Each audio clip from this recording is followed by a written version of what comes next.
ఇగోండి మా అన్నయ్య మా కజిన్ బ్రదర్ అండి. ఇదిగోండి శేఖర్ అన్నయ్య తెలుసు కదండి మీకు.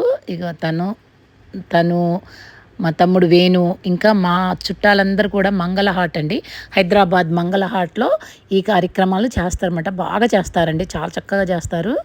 ఇగోండి పిల్లలు పెద్దలు ఎవ్వరు వీళ్ళు లేరు వాళ్ళు లేరు అందరూ ఎగురుతారండి. పిల్లలకి ఉత్సాహం తెప్పించడానికి ఈ లైట్సింగ్ అని ఈ లైటింగ్లు అవి అన్నీ పెడతారండి. ఇక ఈవినింగ్ 5 అయ్యిందంటే చాలండి, ఎప్పుడెప్పుడు 5:30 అవుద్దా ఎప్పుడెప్పుడు అని వచ్చేసి ఆడ కూర్చుంటారు. ఇంకా 6 o'clockకి పూజ మొదలు పెడతారండి. పూజ అయిపోయాక 1 hour అవుద్దండి. పూజ అయిపోయాక ఇంకా పిల్లలు పెద్దలు అందరూ చక్కగా డ్యాన్స్లు వేస్తారండి. ఎంత చక్కగా అంటే అసలు ఆ 9 రోజులు అసలు 9 పండగలు చేసుకుంటారేమో అన్నట్టు అనిపిస్తుంది అనమాట. అంత ఆనందంగా ఎగురుతారు. ఇగోండి మా శేఖర్ అన్నయ్య చూడండి ఎలా ఎగురుతున్నాడో. మా శేఖర్ అన్నయ్య మీకు తెలుసు కదండి, చార్ధామ్ యాత్రలో బస్సులో హంగామా చేశాడు కదండి, ఆ అన్నయ్యే మా బ్రదర్. ఇక బ్లూ లాల్చీ వేసుకొని అందరిని ఆడిస్తున్నాడు చూడండి ఎంత ఉత్సాహంగా చూడండి. ఇక ఈ 9 రోజులు మా అన్నయ్య అయితే 25 ఏళ్ల కుర్రోళ్ళలాగా ఏమి ఎగురుతాడండి, మామూలుగా ఎగరటం కాదు. అందరినీ కూడా ఉత్సాహం తెప్పిస్తాడనమాట.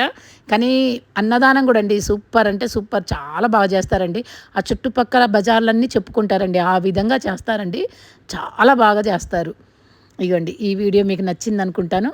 నచ్చితే లైక్ కొట్టండి, షేర్ చేయండి, సబ్స్క్రైబ్ చేసుకోండి, కంపల్సరీ చేయండి ఫ్రెండ్స్. చాలా నాకు వ్యూస్ ఎక్కువ వస్తున్నాయి కానీ అందరు లైక్ చేయట్లేదు. దయచేసి నా ఈ వీడియోకి లైక్ కొట్టండి, నచ్చితే లైక్ కొట్టండి కంపల్సరీ. నా వీడియోలు ఎలా ఉంటున్నాయో నాకు అర్థం కావట్లేదు. మీకు లైక్ కొట్టి మీరు కామెంట్ రూపంలో నాకు తెలియపరుస్తేనే కదా ఫ్రెండ్స్ నాకు తెలిసేది ఇది కరెక్టా రాంగా అన్నది నాకు అర్థమవుతుంది. Okay friends, thank you very much. చూడండి మా ఈ అంగమ్మ మీకు నచ్చింది అనుకుంటాను. ఇవన్నీ చాలా బాగా చేస్తామండి, మంగళ హాట్లోనే ఉంది. ఇవన్నీ మీ దగ్గరలో ఉంటే వచ్చి చూడండి.